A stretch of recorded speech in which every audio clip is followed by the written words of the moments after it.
Hey everyone, I'm Cindy Edwards. With me to discuss today's important news from Atlas Salt is Atlas President Rowland Howe, as well as CEO Patrick Laracy. Gentlemen, thank you so much for joining us today. Rowland, you're in Europe right now.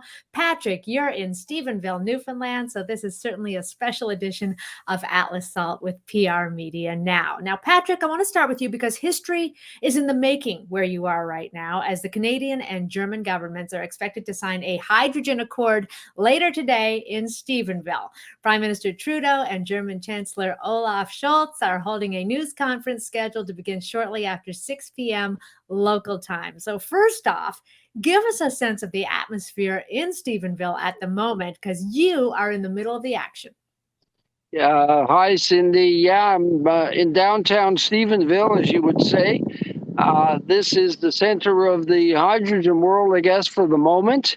There's a fair bit of excitement in the area.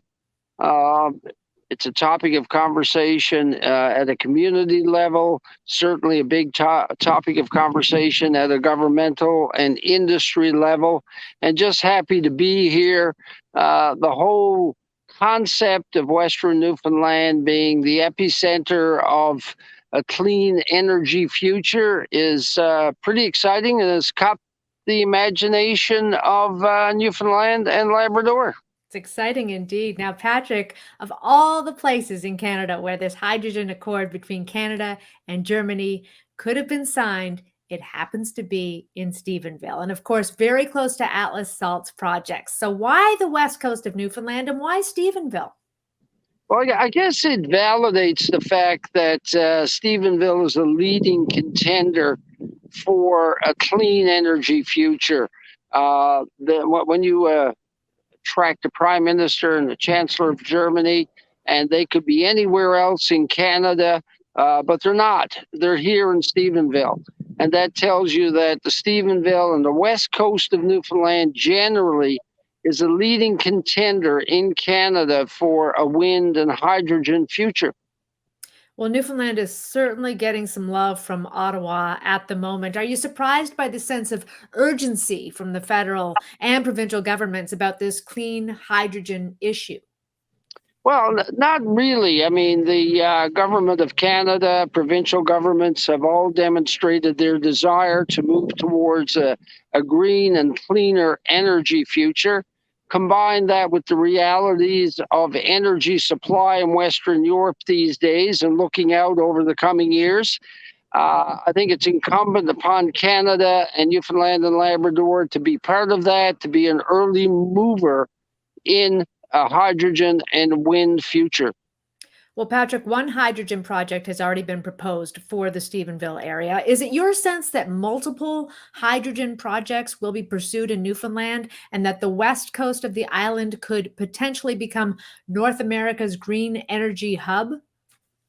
Yeah, based on the level of interest demonstrated so far by several leading contenders in terms of companies, we believe Newfoundland could certainly have more than one project.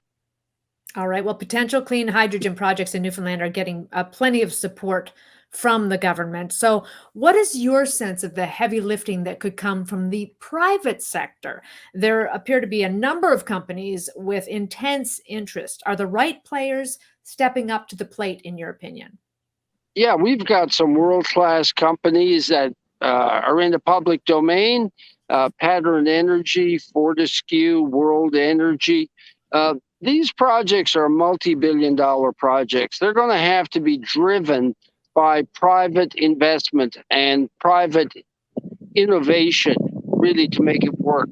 So we're quite impressed with the scale of companies that have come to the province to investigate and evaluate the wind resources of this area, and it's blowing pretty nicely here in Stephenville right now.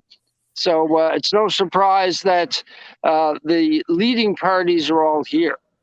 Well, Patrick, a salt dome can be described as critical infrastructure to a major hydrogen project, as we've seen in Utah with the Advanced Clean Energy Project. Location is also key. So, how important is it that Fischelsbrook, the only known salt dome in Newfoundland at this point, is located where it is, away from communities where it would also be easier to build wind turbines? Yeah, our location for Fishel's Brook is back from the ocean. Yeah, we feel it's in a prime location, but more importantly, uh, the west coast of Newfoundland and the Stephenville area has always been strategically located. You may see behind me a U.S. Air Force jet from the 1960s. Stephenville was a major U.S. Air Force base during the Second World War. And why was that? It's because of its strategic location. It's on the edge of North America, and it's the closest geographic point to Europe. So location is always important, always has been for the West Coast Stephenville area. And that's being demonstrated again with the clean energy potential of the region. Well, Newfoundland has shown it can build multi-billion-dollar oil mega projects. So, how does that experience help in terms of advancing some major hydrogen projects? I think that's key. Offshore Newfoundland has been a major oil producer now for over 20 years. There's an immense amount of strategic engineering expertise developed in Newfoundland and Labrador, quite capable of tackling multi-billion-dollar projects.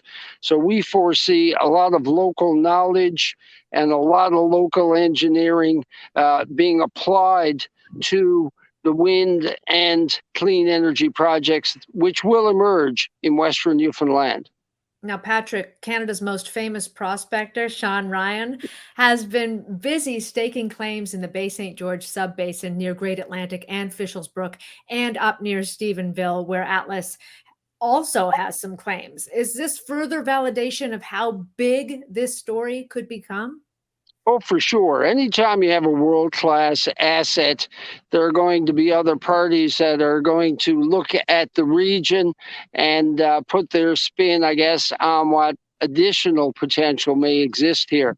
But we're quite confident that with our 25 years of experience operating in this area, through our parent company, Vulcan Minerals, of course, Atlas Salt, that we've got enough salt with the potential for storage to take care of all the projects that may emerge in Western Newfoundland. Okay, last question for you, Patrick. We are just days away from a special AGM for Atlas when shareholders will vote on spinning out the company's salt assets outside of its flagship Great Atlantic project into a new company called Triple Point Resources. Can you give us an update on that process, Patrick, and how it's going to help unlock the value of Fishel's Brook and other mineral licenses in the Bay St. George subbasin? Yes, we're extremely excited about Triple Point. It's going to be a brand new company, and it's going to have a clear mandate, which is to take the mineral assets with potential storage capacity and to leverage that into the best possible future that those assets can find. And we've been obviously very busy setting up this company. The AGM is slated for August 31st. That's next week. We encourage shareholders to vote their proxies, of course, in favor of the proposed creation of Triple Point. And once we're out of the gates and get a listing on the Canadian Stock Exchange, we've made an application to the exchange, and we're very excited about its future.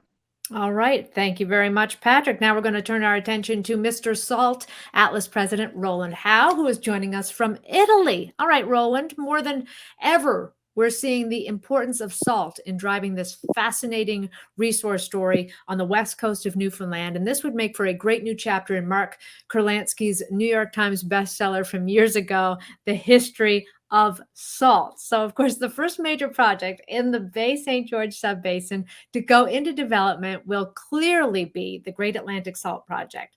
Now, given all the factors that have come into play in recent months, and now this big push for development on the west coast of Newfoundland, does Great Atlantic have the potential to become even more significant in scope than what you envisioned a year or 2 years ago?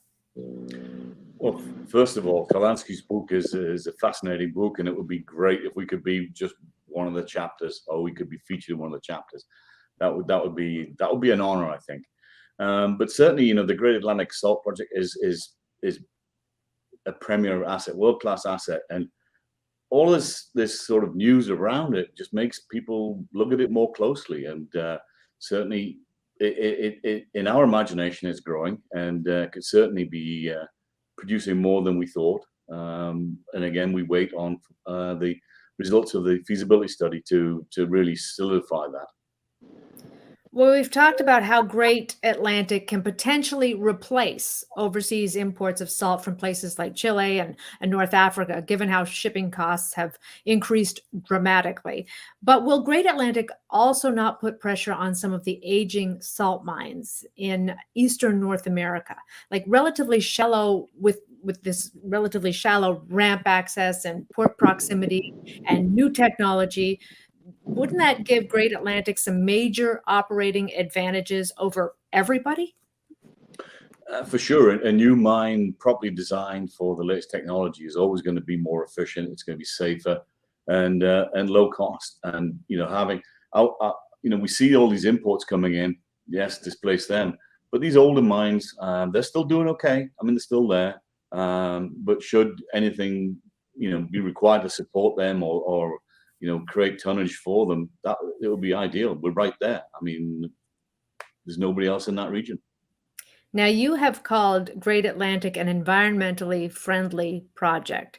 Is the feasibility study looking into how Great Atlantic could be mined potentially as net neutral carbon? And is there an opportunity for that?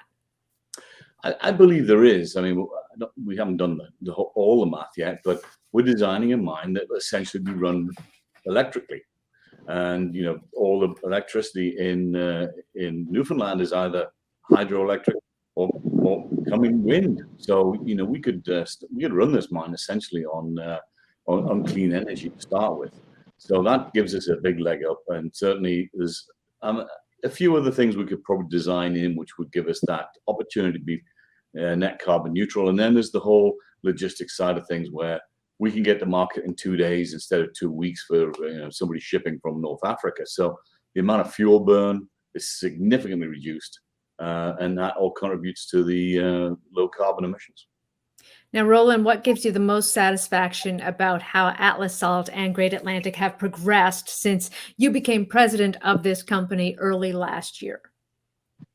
Well, it's not just me, but there's been a whole lot of interest generated.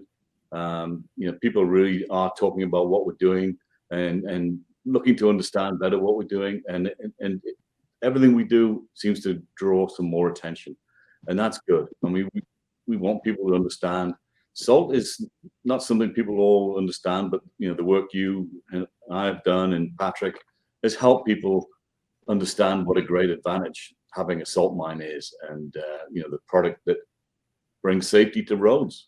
It creates an operation that can go for decades and just create cash flow for investors. I never thought salt would excite me, but this is an exciting story. All right, gentlemen. Well, these are indeed exciting times for Atlas Salt and its upcoming Triple Point Fishells Brook spin-out.